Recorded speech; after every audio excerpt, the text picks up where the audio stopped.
reason we're postponing again is because of the pandemic. We've tried to push this back as far as we can. It doesn't look like we're going to be able to be open with the new surge. And our action plan is due on May 15th, so this will be the furthest back we can push it. So these will be concrete dates. Okay. Any other questions? All right, thanks.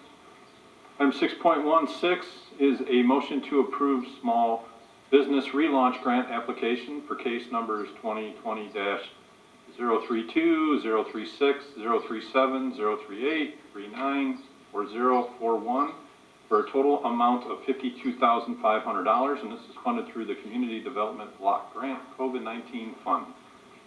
Any questions for Mr. Mullins? I have one question in regards to one of them being a club, is because they have a business license. Is that why? Through the chair, yes. Okay. But many I just thought that was kind of different. Yeah, nonprofits and the clubs Yeah. that basically have banked on hall rentals and stuff that you can't do. Do they rent hall? That's what I was kind of curious about. Do they rent the hall? Do they rent the hall? I believe they do. Yeah. Do they? I mean, as far as the financials, the committee went through them and decided, that they were in need. I think that was the only one I had any questions about because I wasn't sure on that one. And to get through the chair to give a small update on that's 7 on the agenda. If you remember, we approved 10. We already probably have 3 other pending applications. I just put in a call to one other business and to kind of, if you don't mind, go over to rental. Rental is kind of rolled out pretty slow. We haven't had a huge rush of applications. We did do a mailing today, which I can give each of you a copy of the mailing that went out.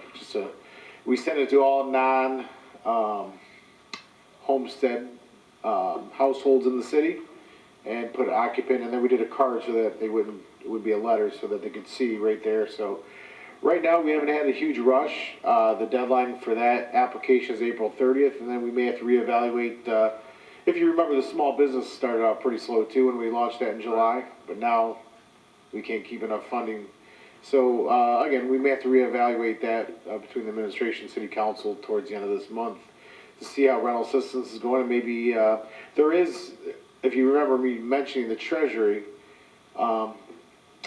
budget, 45 billion total, and through the county administers that, and I believe Wayne Metro is administering that for them. It's called CERA, C-E-R-A, and that provides up to 8 months, but you have to be in arrears and all that, so it's a little more complicated. But I mean, it's tough to compete. We're giving $1,500, and this program's giving up to 8 months and doing utilities as well. So again, this is a first-time program. We can reevaluate once the application window closes, and if we need to, may have to have a public hearing, but then could possibly move more money into small business. So that's a discussion I'll have with the mayor coming forward, and then we'll bring you guys in on the conversation on that. We'll see what kind of, you said you did a mailer, so that might 1,978 pieces of mail went out today. Okay. Yeah.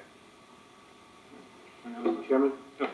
Do you know if any of these other programs include people with mortgages versus tenants that are renting? Well, through the chair, most government-insured mortgages, there's already stipulation from the first act that was passed last year, was that the CARES Act, where mortgage companies do have to provide, I believe it's up to 4 months, maybe 6 months, where they just take your payment, move to the back end of the loan. So I believe that's why many of these programs don't involve mortgages, but it does not include land contracts. Mayor and I talked about that, and we haven't had any caveats yet with land contracts. So again, these are first-time programs, and you pull your hair out trying to figure out every angle that you'll see. The 1,900 letters, that's the number of rental properties registered in the city of Taylor? Yeah, through the chairs. So that's, we went through the building department. Brittany ran us a report, and then we just took out the owner name and put occupant so that the renter would see it. And yes, there's 1,978 separate addresses. Now, I can't say all of them are compliant, but again, that would give the landlord opportunity to bring that, get a CSE, and then help their tenant. Those 1,900, is that residential houses? Or is it apartments too? Through the chair, that's residential homes, non-homestead homes, yes. We did print extra, and we're gonna take those to the complex as well. And I believe the mayor has a plan on good to great also with the ordinance, we'll be helping pass those out as well. We also have 25 posters that we're gonna put at various city buildings as well. And again, you know, I believe I spoke to Councilman Witten on it a little bit, but there's more of a, it's a tougher to reach renters. You know, businesses have online, web, you know, you don't know with, you know, with low-income renters where they have the ability to go online to our city website or get social media sponsored ads or that kind of thing. So we're trying a little harder with some outreach for this program. Charlie, why did you ask about apartments? So the program doesn't cover apartments? It only Well, I was covers just rent- asking, you know, No, I mean, I think we're trying to figure out ways to maybe include more people, but right now the program wouldn't include an apartment Through the complex. chair, it does. So we have 3 applicants from apartments, but their landlord must be registered and compliant rentals, which some of our apartment complexes are far behind. So, and not, but Say that again, an apartment complex qualifies how or why? as long as that's section 8 and they're paying rent to a landlord, which is just an Yeah, I apartment. thought the program required that it was a residential property that was a licensed rental property recognized by the building department. I didn't think it included Yeah, the apartment. building department still gives COCs to apartments. and that's, I thought through it the was chair, that's part of the residential. problem, like the one on Wick Road, they're not compliant. Right. So anybody Right. that's trying to get assistance, they're not gonna You get it. gotta tell them no. But all the McKinley properties are in compliance, Correct. you know, so. I know we have an applicant just from this apartment right behind City Hall, and we're working with them to be compliant. They weren't, but they're willing to help their tenant, you know, work on getting the grant. So, Helps them. yeah, helps them as well. Any other questions? Mr. Ball? 6.17 is a motion to receive and file Perfect Flow low quote for emergency sewer lead repairs in the amount of $11,950 for the case number 2021-04, and this is funded through Community Development Block Grant Housing Rehabilitation Account. This is what, regarding the email you sent.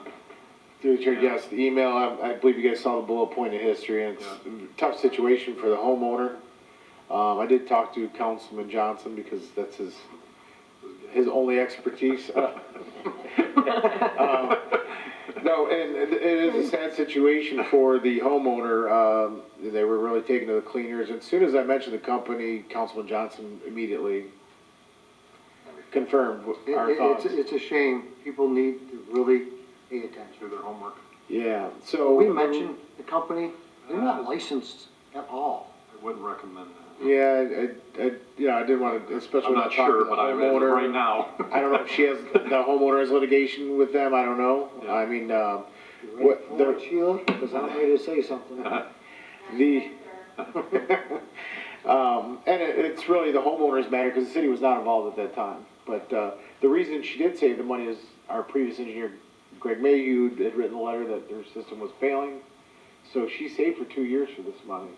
Yeah. She basically said she was eating She ramen chose the noodles wrong- and Unfortunately, and- she chose the wrong company. yeah, and so, typically we don't do emergencies this size, but her basement was flooded, totally backed up, so, purchasing put out an emergency bid and got that back, and I guess it's you know, I don't know much about plumbing, but they've had to move guide wires here, and, it's been a pretty intensive, repair, so, I did speak with the contractor, I stepped out earlier, and they will be finishing up tomorrow. They have DT there lifting the guide wires with a truck so that they can do their work tomorrow, and should be completed. When this work proceeded, had the individual company, did they pull a permit? You can't, they're not licensed. That's what I'm saying. No, through the chair, the original one you're talking about? Yeah. Councilman Randall? No, they did not pull a permit. So they never pulled a permit to start? They did not, and then also we confirmed with the water department in the quote, if you look at the quote they gave her, they, gave her a quote for a new water tap, and we spoke with J-Mac at the water department, and there's. Just wondered if there's any repercussions that the city could do for them failing to pull a permit? I've, through the chair, Mr. Butch, I've reported this company every few years to the state of Michigan, and they keep changing their name. It goes from this to this to this. And it's the same individual, and he just rips people off constantly. 30 years ago is when I started going after this guy. Yeah, I mean, it was tough, through the chair, it was very tough to deal with the resident. The resident He was just here. changes his name and he changes his Creates a new address. element. Because unfortunately, even though we do this work, and she will end up having to pay for this repaired online, so she Yeah. essentially repaired this twice. Yeah. And, it's sad, but there was no time to, I mean, it was an issue, that had to be taken care of immediately, so. Well, I mean, this is horrible.